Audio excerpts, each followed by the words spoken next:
লজ্জা নেই, বলুন, সবাই ঘরের লোক। অবশ্যই। 20,000। হ্যাঁ, 20,000। তিনি 50,000 টাকা ইনভেস্ট করেছেন, 20,000 টাকা রোজগার করেন। আচ্ছা, আপনি আমাকে বলুন, এই যে 50,000 টাকা আমার ইনভেস্ট আছে, যদিও 50 20,000 হয় না, আমি আপনার কথাই মেনে নিই।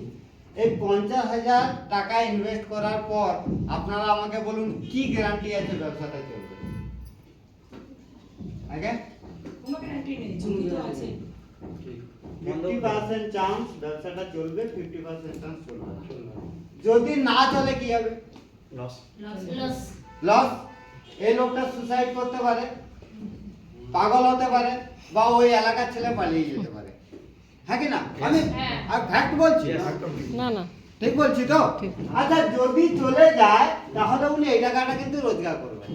কিন্তু এখানে প্রথম সমস্যা আসবে যে যেই দিন উনি দোকান খুলবেন সেদিন পয়সা আসবে, যেদিন দোকান খুলবেন না ওই দিন পয়সা আসবে না। আসবে না। আচ্ছা, ওখানে ইলেকট্রিক বিল দিতে হবে, ইয়েস। হ্যাঁ ইয়েস। দিতে হবে। আচ্ছা, আবার চাঁদা দিতে হবে, হ্যাঁ দোকান ভাড়া দিতে হবে। তার মানে এখানে কোনো গ্যারান্টি নেই যে এখানে ব্যবসাটা চলতেও পারে, আবার না চলতে নাও পারে। চলতে পারে। কিন্তু যদি না চলে পাগল হয়ে যাওয়ার বা সুসাইড করার প্রবণতা আছে। বেশি। আচ্ছা, ধরুন, ঠিক আছে স্যার, বুঝুন, থ্যাংক ইউ। আপনাকে